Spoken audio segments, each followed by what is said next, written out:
Hello again, Rick. This is part two of the discussion we're having, and we really wanted to talk to you about coercive control and the work you've been doing, looking at that. Could you tell us what your interest has been in that and what you found? Yeah, well, my interest is really the stark contrast between what one finds in the criminal justice statistics on coercive control and what seems to come out of the research literature, or at least some of the research literature, and the evidence from Both Parents Matter, the charity that I'm trustee of. So,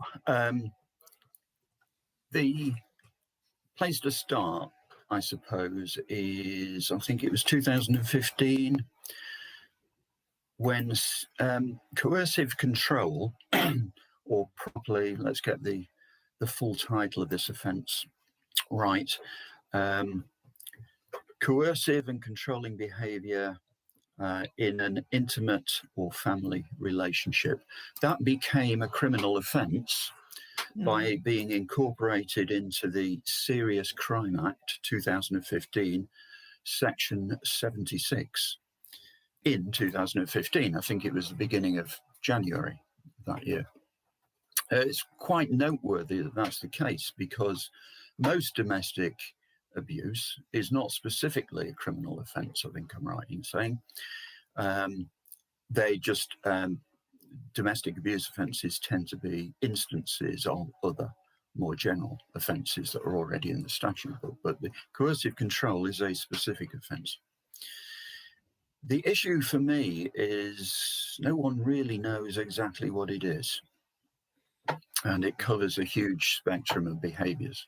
And I think that's what's leading to this mismatch that I referred to. Let's start, I think, with the criminal justice stats, and then I'll go back to talk about our charities results in this area, and then talk about the research literature. So this is the data on prosecutions and convictions for engaging in controlling or coercive behaviour in an intimate family relationship for the year ending December 2019. The number of proceedings against men, 555. The number of proceedings against women, 19. The number of convictions of men, 301. The number of convictions of women, 4. Sentenced to immediate custody, 193 men and 3 women. So those are the criminal justice statistics. And from that, it would be quite reasonable to draw the conclusion that this is a behaviour which is almost entirely male perpetrators and female victims. So that's what the criminal justice stats say. The trouble is, there is a mismatch between that and other information coming out of research. So let's start with BPM service users. In part one of this video, this interview, I alluded to the risk indicator checklist that we take our predominantly male service users through. And with the exception of the question which is about child contact, which is inevitably very high, the one that got the highest score from our service users was, does the abuser try to control everything you do, and or are they excessively jealous? For which 88% said yes. And that includes many men who didn't consider themselves victims of domestic abuse. Now, the question here is, what exactly is coercive and controlling behaviour? Clearly, that question relates to it. But there are potentially other questions in there that relate to coercive and controlling behaviour. So definitely one of them is question 4, which is, do you feel isolated from family and friends? 68% said yes. So there's an indication there, albeit not at a level of criminality. But there's an indication there that this sort of behaviour is something that men commonly experience. So, as I say, not necessarily at a level of criminal offence, but the implication being that the controlling partner is stopping them from having relationships with family and friends. Is that the link that you're making? Well, that and the direct answer to does the abuser try to control everything you do, which is the other one. Those are the two questions. So let's go now to some other research literature. Now, where do I best start here? Let's start with the ONS, the Office for National Statistics. And let's start firstly with what we know as the CSEW, the Crime Survey for England and Wales. This is the survey that's done annually that covers all sorts of crimes, and it is generally regarded as the best indicator of the prevalence of crime, better than police statistics, for example. It's based on survey. And it asks questions about domestic abuse, generally, and it does not just ask questions about physical domestic abuse or sexual abuse. It also asks non-physical questions about abuse. And I have the questions here, unless these have changed in the last year or two. So these are the questions that they ask in that survey. Have you been isolated from relatives and friends? Are you being humiliated or belittled by the abuser? Is your control or access to household money being controlled by your abuser, or how much you spend being controlled? Are your letters, emails, and texts monitored? And does the abuser keep track of everywhere you go? Those are the questions that they ask. So if you look at the CSEW responses, and this is published every year, famously, the CSEW across the entire range of different domestic abuse categories comes up with 1 in 3 victims are men. So 1 in 3 victims are men, 2 in 3 victims are women. That's across all the types of abusive behaviour. But they also publish the results for these non-physical types of abuse, as well as physical and sexual. So you can look this up. And it doesn't differ that much. It may be slightly less than 1 in 3 for the non-physical abuse, but that's only because the physical abuse is actually rather more than 1 in 3, and it averages out 1 in 3. But it's not very different in terms of proportion.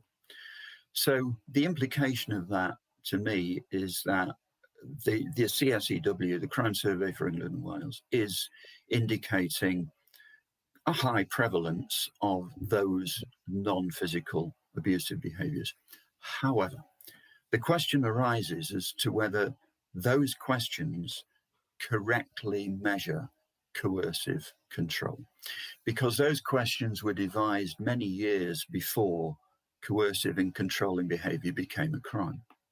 And this has been challenged, not least by people in the women's sector, the women's domestic abuse sector. So in, I think it was April 2019, the ONS published the results of some research, some extra research they carried out in the previous couple of years, exploring the use of different questions that were designed more to be targeted at what people regarded as coercive and controlling behaviour. And to advise them, they had an advisory panel which consisted of what I would call the usual culprits. So in other words, it was people taken to be expert on domestic abuse, which sounds reasonable, except that they will invariably be from the feminist sector of domestic abuse. So those people who I would regard as neutral researchers were notable for not being there. But anyway, they came up with some questions to advise the ONS to use. I won't list them all, I don't think I've got them to hand anyway, but basically they were questions which they thought were more indicative of coercive and controlling behaviour. And the subtext here, well, it's not a subtext, it's made explicit in the ONS's report, that the expectation was that if coercive controlling behaviour was measured properly, then what you would find is that it isn't 1 in 3 victims are men. Actually, it's the overwhelming majority of victims are women, and the overwhelming majority of perpetrators are men. It isn't 1 in 3 at all. That was the contention. And that was actually stated in the ONS's report on this in 2019. So what were they were leaving out some of these as being examples of coercive control, were they? Some of They weren't so much leaving them out as adding extra ones. And I regret now you've asked me the question, and I should have had them to hand, but I can fish them out and give you them. But actually there were 2 sets of questions, because well, first of all, the methodology they used the same approach they use in the annual Csew, the annual survey, but they split their sample of people into 2 halves in the best traditional of having a control. So the control sample, they asked the usual set of questions, and the other half, they asked this modified set of questions so they could compare the 2. And they actually had 2 new sets of questions, one which was about coercive and controlling behaviours, and the other which was about the potential impacts of those behaviours. So they got results for both of those. And let me tell you first what they did not include in those questions. Fear over contact with children was not included in the questions related to controlling behaviour. They did include a question on that in the impact questions, but not in the behavioural questions. And the other thing is that neither false allegations nor the fear of potential false allegations were included in either set of questions.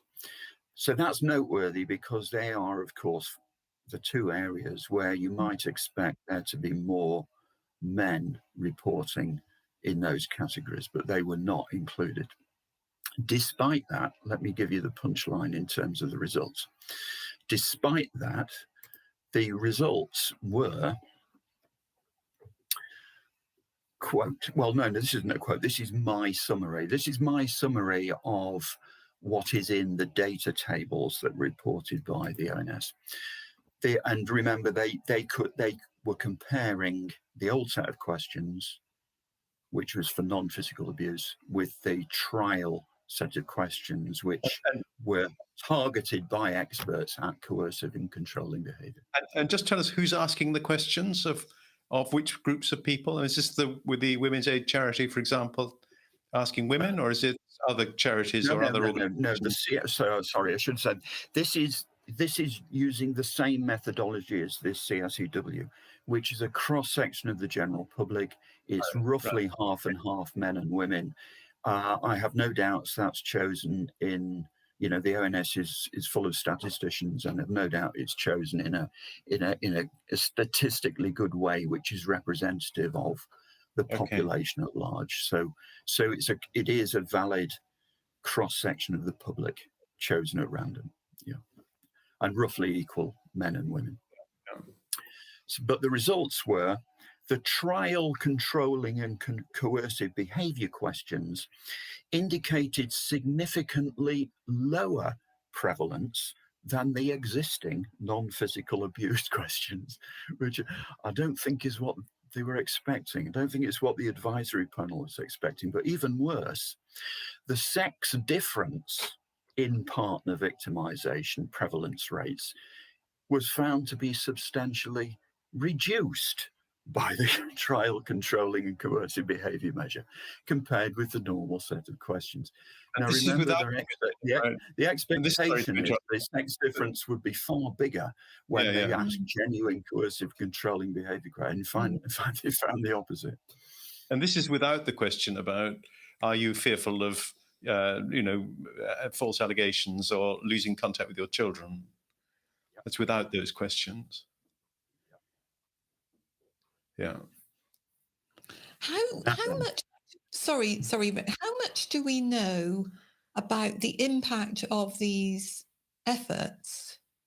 The impact on the way in which the police deal with things and the Crown Prosecution Service deals with things. Do we have any understanding of that? Since we're talking about criminal justice, let's talk about the harm report that the Ministry of Justice commissioned last year and was published in June last year. And I know you've talked to Terry White about this, so you've had some introduction to it. And one of the documents that was produced under that was the literature review, authored by Dr. Adrienne Barnett. So as part of the literature review, Adrienne Barnett picked up this ONS research that I've just alluded to, and the results of which I've just given you. And this is how she reported it. Okay. She had a preamble in which she reiterated what I said was the advisory panel's view prior to the research being done, that they expected a proper measure of coercive control would show a much bigger sex difference than the 1 in 3. And that was, I think, the reason why they were interested in doing it. And Adrienne Barnett quoted from the ONS research report as follows, and let me emphasize, this is an accurate verbatim quote. She quoted it as follows, and this is all she quoted from it. Research suggests that when coercive and controlling behavior is taken into account, the differences between the experiences of male and female victims becomes more apparent. And then she gives a reference to ONS. Now that is extracted from that report. And if that's all you read in the literature review, what impression does that give you? It gives you the impression. Yeah, go on. Is there anything about that which is true? It sounds like it's just not true. Well, it says, let me read it again. Research suggests that when coercive and controlling behavior is taken into account, the differences between the experiences of male and female victims becomes more apparent.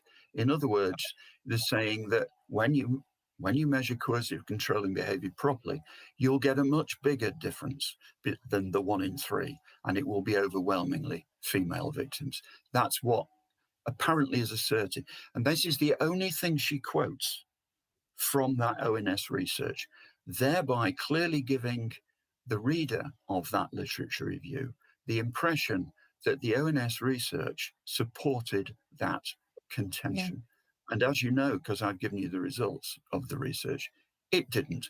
And the point is that it's a classic case of taking a quote out of context, because that quote, that verbatim quote from the ONS, was in the context in their report of being the expectation of their advisory panel before the research was carried out.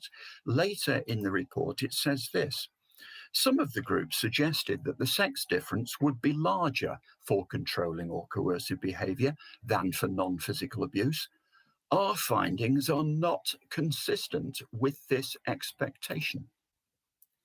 But I suppose when she says the experiences are different, then presumably that may be true, that men and women experience different kinds of coercive control. It doesn't mean that the severity or the frequency is any different, but the type of experience may be different. That's how you could interpret her sentence in a positive way?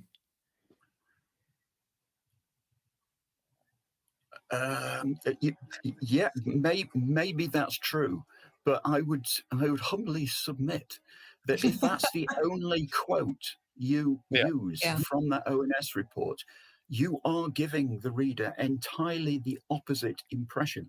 I mean, how much clearer can it be than the actual conclusion that the ONS write, our findings are not consistent with this expectation? which she omitted to write. It's outrageous. I mean, it's what I call constructive mendacity, which is you can't actually say she lied because the only quote she's put in there is a verbatim quote from the report. So in a court of law, you'd lose your libel case. But it's clearly, deliberately and cunningly giving the reader the opposite impression of what that research showed. It's being economic with truth, not sharing the full truth. Absolutely, yeah, very much so. I mean, if you were a neutral researcher being paid by the MOJ to advise them on what the research literature says, is that what you'd write? No. So there has recently, just in the last couple of weeks, let me stick with that ONS report, the 2019 research report, because there's another bit there that's quite interesting.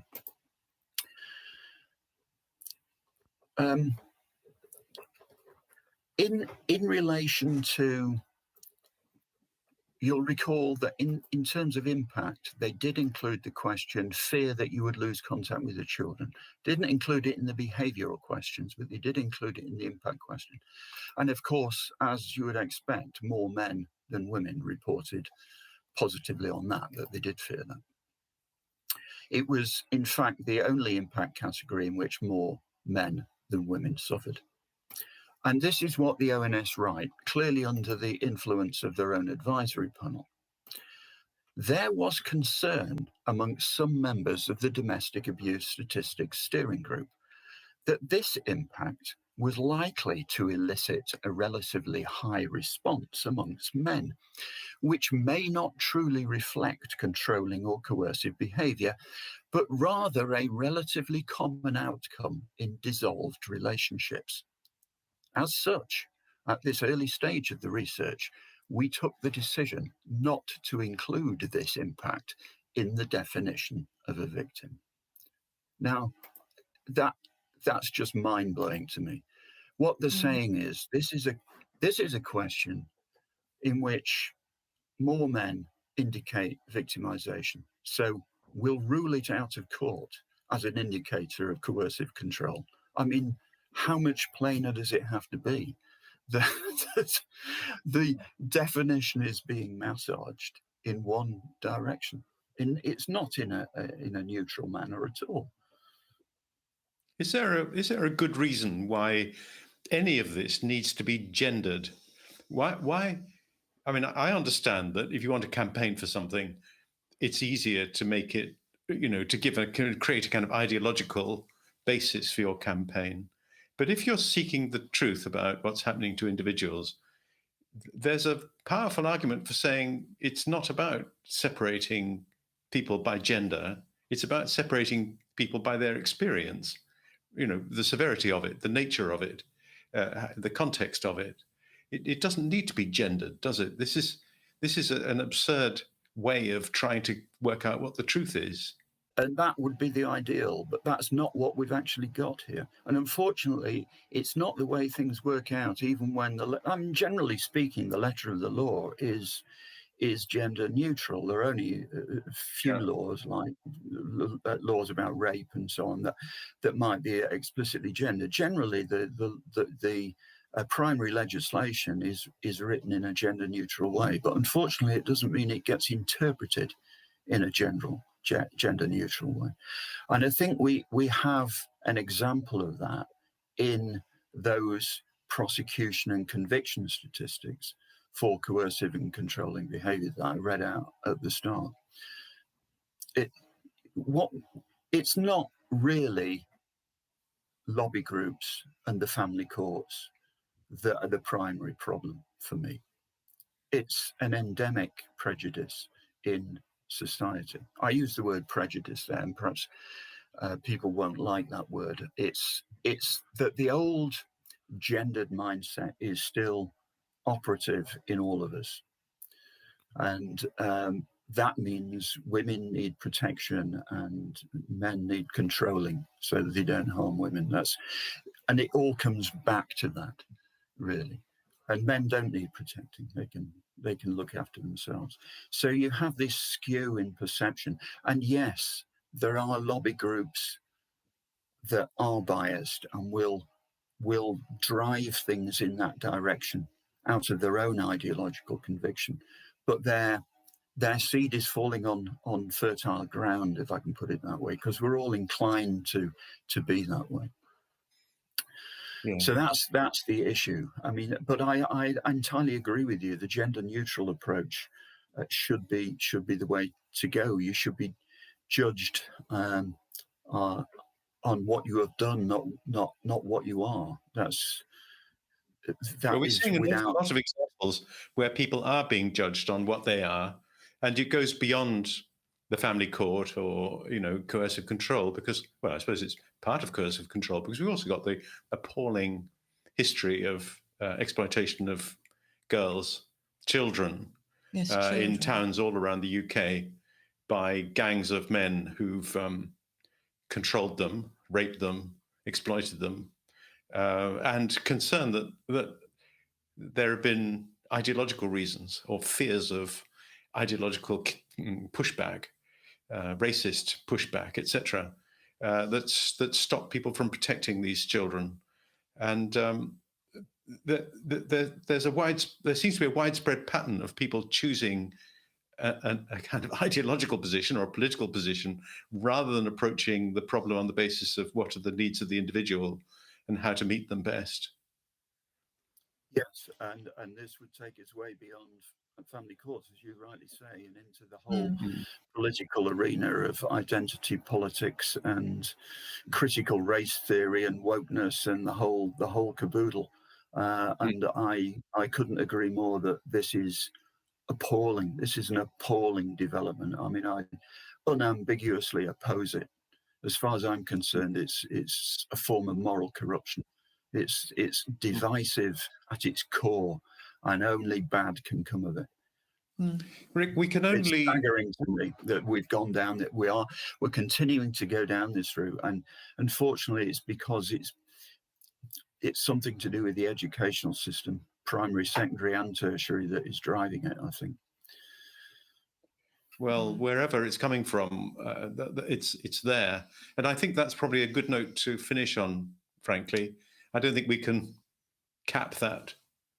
But the one thing I haven't covered is the sort of wider research literature. Now, I just if we can have a couple of minutes more, there's a report just come out from the Home Office in the last couple of weeks, specifically about coercive control, and there's a collection of research evidence there. So I won't attempt to summarize it all, and the research does go in many different directions, so I won't pretend this is a fair cross-section, but let me give you a few quotes. Here's one. Hester et al., 2017, investigated the prevalence of coercive control among male victims. In a survey of 1,368 male patients in 17 GP surgeries in England, 51% reported experiencing potentially harmful behaviours, compared with 15%, and implicitly coercive controlling behaviours, compared with 15% for physical behaviours and 7% for sexual behaviours. Research by Bates et al., 2014, found that there were no substantial sex differences in controlling behaviour which significantly predicted physical aggression in both sexes. Bates and Graham Cavan, 2016, argue that their analysis showed that there were no sex differences in the use of controlling behaviour or physical aggression. So it's just reinforcing what I was suggesting, that actually you can argue about the details, but it isn't as gender skewed as you're seeing in the criminal justice statistics, and there's an issue there.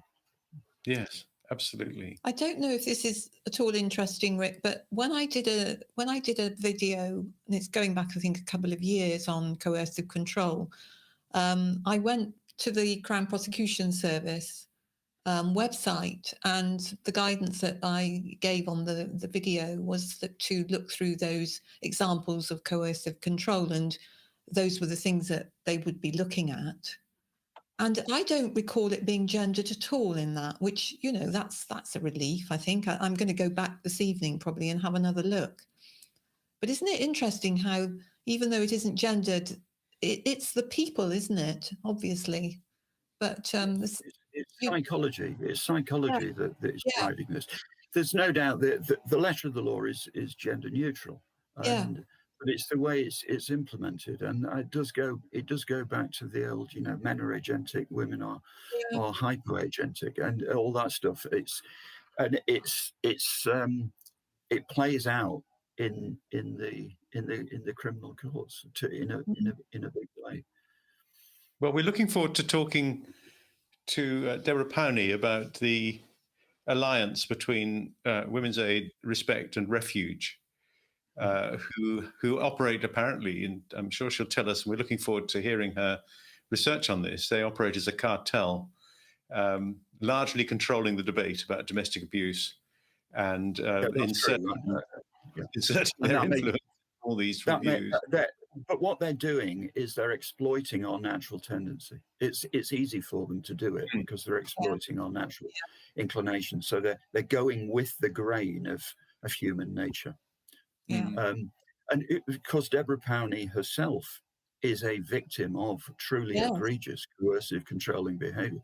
So just to be clear, I'm not some sort of coercive control denialist. Quite the contrary. I absolutely recognize that nasty coercive control is real and very, very harmful, because people can be psychologically crushed to the point where they don't know which way is up, and they can no longer even frame their own abuse coherently because the whole perception is distorted. So it's a terrible thing when it happens. But the trouble is, where do you draw the line in coercive control? And this is why you can get all sorts of different results, because no one really knows how to measure it. There's a saying in physics that, you know, if you can't measure something, you don't know what it is. Well, you know, we all control all the time. I mean, I've been speaking to you today, and you could interpret that as control because I'm trying to convince you of my point of view. So we do interpret that way, Rick. It's my interpretation of things. That's a sort of control. And it's the control that we all have every time we interact with anyone. But that's the normal, accepted, benign social level of control. But then you can progress to a higher level where it becomes a real character flaw, where somebody is unpleasantly controlling all the time, and they're the sort of people you really think, oh, I don't like him, I'll avoid him. But it's not bad enough to be criminal. But then you get, you know, the really nasty stuff that you know, it's right that it should be criminalized. But how do you distinguish between cases when it's on this continuous spectrum of behaviors?